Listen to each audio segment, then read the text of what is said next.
leg, di ba? So, ano na sila, they're expert in what they're doing. And also, Derek, si Lance, your son, also pumasok na rin po sa Incognito, no? So, your thoughts about, him entering the cast, and siya rin a stunt director. Yeah, he's one of the action choreographers that we have. He's working under our action director, Direct Ace. So he's the one choreographing all of the movements, all of the fight scenes, and then he's the one teaching the actors. So yung pagpasok niya as a cast is more like we can't find any parang sa pagmamadali sa casting. We need a really martial artist. A martial artist that can fill in the spot, and he's on the set, so siya na yung pinagtyagaan namin. He's very proud of his work din naman, no? Parang nakausap namin siya last week at time. He's very proud. He's very happy with how it turned out. And so are we gonna be so ngayon lumalabas na siya as actor. Makikita ba namin siya sa mga susunod mo pang? I'm not sure about him because I have to force him to be part of the cast. Hindi niya choice yun. Kasi ayaw niya mag-artista eh. Gusto niya to work behind the camera eh. So, we still have to convince him again. Okay. Sabi niya last week, kasama ang Dian Incognito. Sabi niya last week, seeing daw the stunts choreography of Incognito, it's like a work of art para sa kanya. How about you, Direk, as the one, the director of Incognito, seeing the finished product on screen, what kind of satisfaction do you get out of, seeing your work parang coming to life? We're very happy again. We were given the opportunity to shoot something like this because of what's happening with the action industry. Yung kinakatakot ko nga before Incognito is lagi ko inisip baka last na natin to kasi they would thought na it's matagal gawin, it's mahal, and it's hard to compete internationally. Baka hindi rin yan ang gusto ng audience natin. So lagi akong kinakabahan na baka last na namin yung opportunity na to shoot an action film with this kind of size.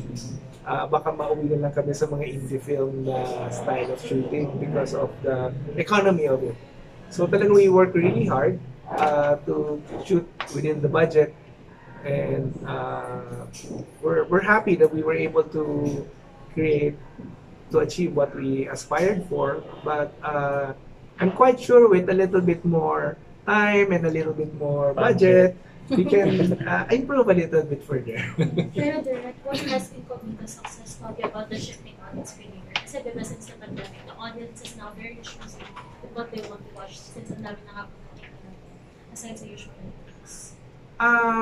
Ang learning namin lahat, including the producers and the creative, hindi mo pwedeng bagutin yung audience. Kailangan fast-paced yung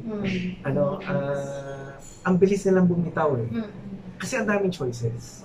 So, hindi mo sila pwedeng paikot-ikutin sa isang storyline. Kailangan mabilis, fast-paced. Yung preference ng tao over time, nagbago din eh. Lalo na yung mga bata. Mabilis dapat ang pagkukwento at mga pangyayari. Direct, as you said, this is a step into that direction of going global, and of course, alam natin na una yung streaming on Netflix sinundan right after airing it in the different platforms and channels of PBS. Do we have any data on how it's done outside the Philippines? Yung mga nag-stream din ng Incognito within the region, kasi diba region ng Pilipinas. Have you contact Netflix on that? So far, we haven't been provided with the data how it performed outside of the Philippines. But it's so interesting to know, no, Doc Direk, para lang malaman natin talaga, no? It will be interesting to know. But one thing good about airing on streaming on Netflix, marami kasi tayong mga viewers, mga kababayan sa Pilipinas or overseas na hindi na nakakapanood ng primetime TV, not because they don't want to, but because most of them are out working. Yung in-demand by demand ba tawag ito? On demand. Yeah. Yung on-demand format is really a blessing to for us creators kasi napanood tayo ulit kasi kaming mga kaibigan na hindi na nanonood ng Filipino TV, nanood na sila ulit. Yun, nakapanood na sila ulit, na-appreciate. Pero direct, ang dami niyong location, may Italy, may Japan, may Palawan, may Baguio. Saan pinaka-challenging na direct? As a co-producer and as a... Ang pinaka-challenging sa amin, Japan, at saka ito, magkasunod yun eh. Nauna namin sinunod sa Japan because of the weather. Because we have to shoot 12 hours a day outside in the snow, na negative 10 yung weather. It's really, really exhausting and it's really cold. And then, after naman, pag-uwi namin sa Itogon, Itogon kasi is in Benguet, nasa valley siya. Nasa gitna ng mountain ranges ng Cordillera. So, napakainit. So, parang 42 to 45 degree weather inaabot namin. So, in extreme, that too is the most difficult part of the series. Direct na tapos na, ano po nararamdaman? I feel very relieved that I work. Not relieved, una, lahat ng takot. Relief talaga. Relieved, una, lahat ng takot namin before creating the show. Kasi nawala. Tapos, kasi before we start the show, may mga challenges din yung mga actors natin on their own.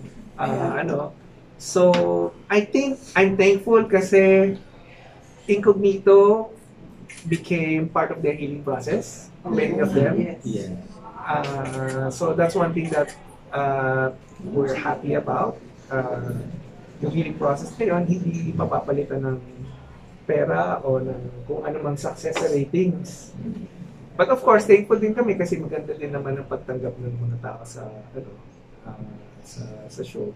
So yun, yung dalawang bagay na masaya kami. Inopen mo na rin naman. Kinausap mo ba sila? Okay. May ganun ba about yung mga pinagdadaanan nila? Not directly about their personal lives because it's none of my business. But we bonded 4 months before the shoot. We created a training camp, and that camp is like a real training camp. They would spend 5 hours a day, 2 hours training, 1 hour lunch break, and then 2 hours training different courses para sila pumapasok sa eskwela. Doon pa lang naging kami sa discipline, sa work ethics, doon namin unti-unting binuo. Parang ang lagi ko lang sinasabi, whether this show would be successful or not, hindi natin wala tayong control. Pero kung ibibigay natin yung lahat natin, at least we would finish the show with no regrets. Kung hindi man siya naging successful, wala tayong regrets kasi binigay natin ang lahat. So yun yung naging mindset namin. Direk, naglaan po ba kayo ng extra budget sa finale? Kasi pag pinanood mo yung trailer, parang super bongga ng mga Wala, sobrang tipid namin sa pinali kasi wala na kaming pera. Totoo po. Hindi ba direct? From Ironheart to Incognito, paano i-describe yung growth niya as an action star? Constantly growing naman si Richard as an action star when it comes to his performance. Parang bawat show na ginagawa niya, nag-i-improve siya, tapos nagkakaroon talaga ng iba't ibang aspect yung dramatic part of his journey. Direct yung own journey niyo naman po, if you could share with us a little bit about that, because obviously sila, as we know, ang mga actor pwede niyong i-train to become the action stars that they are. With you, how did you become the action director that you are, and in so doing, came up with Incognito na talagang nagustuhan ko na lahat? I also learned, kung sila natuto, nag-grow, ako rin nag-grow din as a director, as a creator, kasi marami din naman akong natututunan working with elite actors like them. And marami din akong natututunan working with high-level creators like Henry Kitain, na marami ng success over the years, at saka kay Jay Fernando and their team. And then of course, working with Miss Desde Guzman as our showrunner. Marami kaming natututunan sa isa't isa. And then, the work kasi doesn't end in the set. After shooting, pag-uwi, we would go to post-production, we would edit it. That's yun ang madugo. Madugo, oo. Saka yung growth namin, kasi in-improve namin unti-unti. Una, other than the shoot, other than the camera cinematography, other than the way the people are acting on their acting space, pag-uwi naman sa post-production, we improve the quality of the sound design. Yung tunog ng mga barel, tunog ng mga footsteps, if you would notice it, it has improved by leaps and bounds. And then, salamat sa sound designer namin na willing din magbigay ng extra effort sa demand namin. Kasi hindi siya usual talagang bawat klase ng baril, iba-iba ang tunog.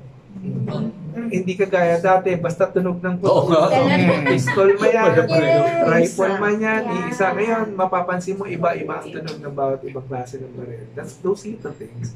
And then kay Jessie Lasate naman, yung ating batikan na musical scorer, willing siyang to go out of his comfort zone to provide different kind of music here. Pabalik-balik kami, kahit na ang kulit namin sa hihingi ng revision, hindi siya tumitigil sa keep on trying. So if you would listen to the music, it's somehow different and it helps the story push the story further. And then sa color grading naman, kila Miss Marilyn Magsaysay and her daughter. The color grading, we wanted it to be as filmic as possible.